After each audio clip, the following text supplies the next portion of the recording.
Hello lovies, welcome back to my channel. I'm Gina, aka Gina Louise. So in today's video I'm going to show you how to make pretty patches from scraps to upcycle your boring clothes. Plus there's a couple of bonus DIYs at the end of this video. Okay, let's get started. Get a piece of lightweight fabric. I used the back of a pillow cover and just cut it to, you could cut it to any size you want depending on, what you're upcycling, what you're putting this on. I like to use a lightweight fabric because when you add your lace and everything else, it starts to become a heavy patch. And I don't know, you probably just don't want it to be too heavy. So I cut this was like an 18 by 18 inch pillow cover, and I just cut it into quarters. And I just grabbed a bunch of different fabrics. I wanted mine to be like very shabby chicish, so I went with some neutral colors. I used some muslin and I was just tearing it, and I used a variety of laces that I had in my stash, and I am just cutting them and laying them on the backing, and I'm just putting them down to what I think looks pretty. And I add, you'll see here, I add some different colors. I'll add a little bit of pink, some florals, like a little baby blue, but I mostly stuck to neutral colors. So I'm just going to create these, and this is a tea towel from the Dollar Tree. Just enjoy the process.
After I put all the pieces where I think they look pretty, and I don't pin them yet because I usually move them around.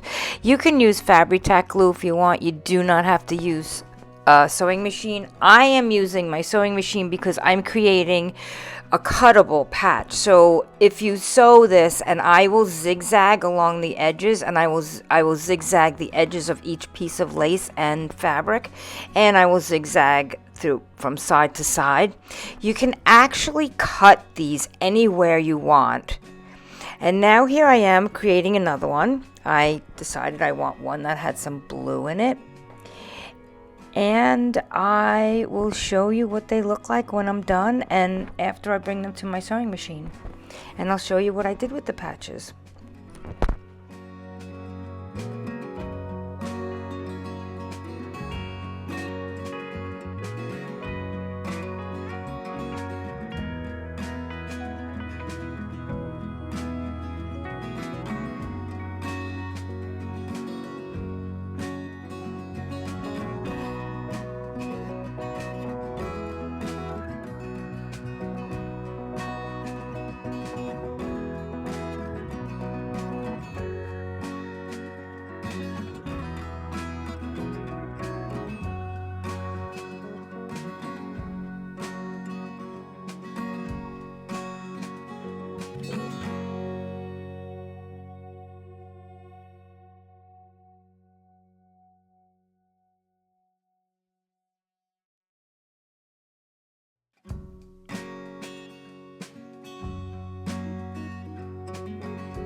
Here are some of the patches that I made. I did a lot of neutrals, like I said. There's a little bit of pink in this one, but I made several of these, and I used them. I used two of them anyway, a pink one and a blue one, and I used it to make this beautiful halter top.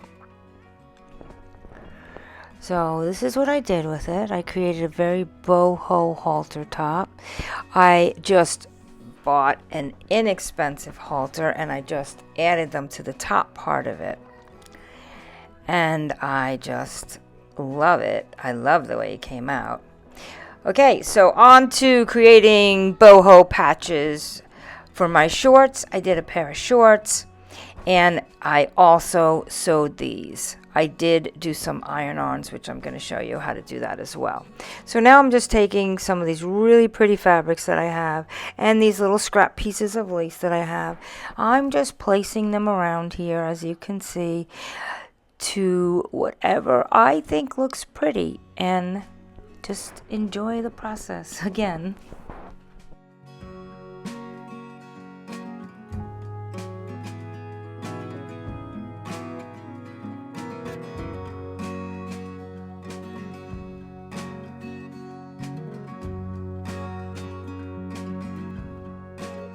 Now I'm going to take this over to my machine and I'm just going to zigzag around the edges of everything and then zigzag through the center of them.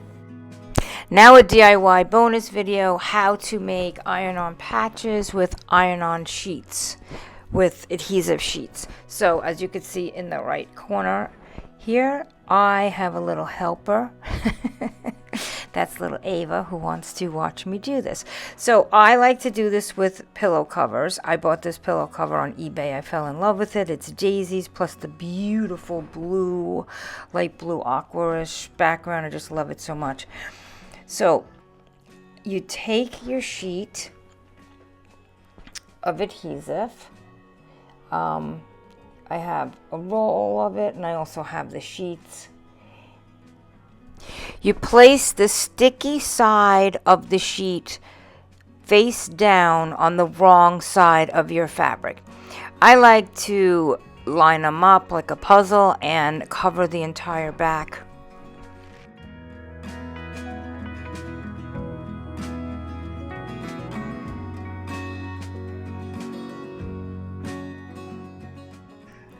Now you don't iron the back, but I do a little spot.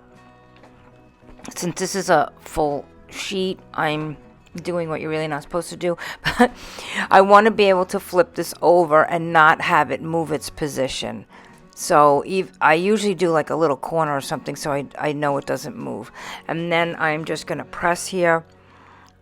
You know, I've watched videos where they say you can't use steam, you just use a dry iron. I use steam and have no problem with it whatsoever. It just sticks really fast when I use steam. So, and you're really not supposed to move the iron around in a motion. You're supposed to just lift it up and press and press.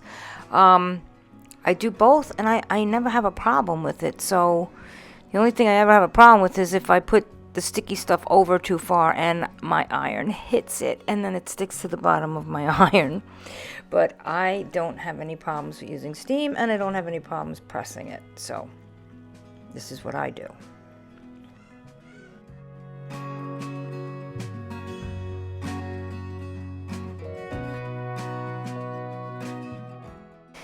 Now I take pieces of the adhesive and I cut it to fit the back, the piece that isn't covered, and that's what I'll do. I'll cut them, I'll fit them in nice, and I will cover the entire back. It makes it so easy to cut out the design on the other side when you have the backing on.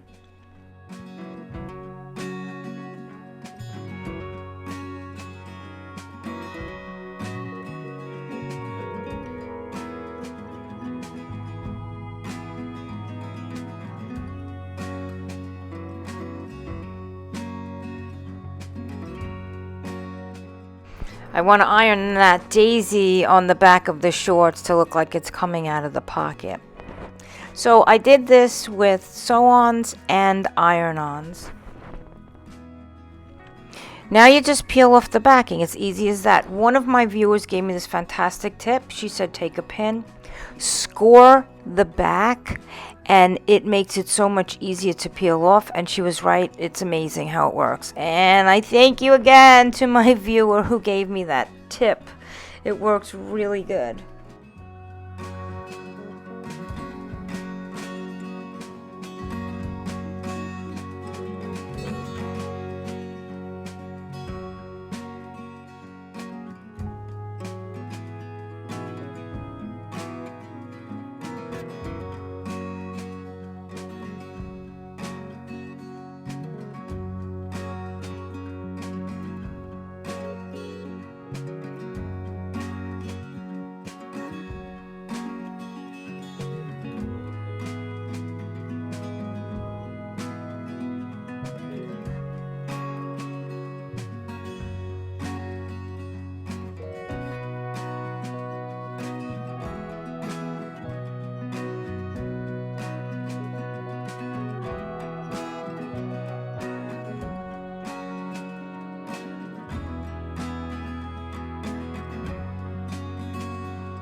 This is the part where I ask you, if you're enjoying this video, to please hit the like button, and please leave me a comment below and let me know if this is something you would enjoy doing.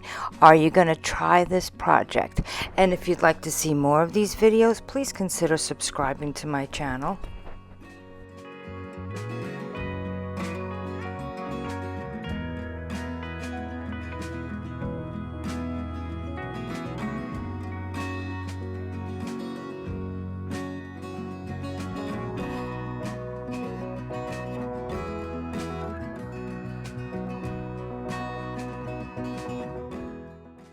And now for the final results.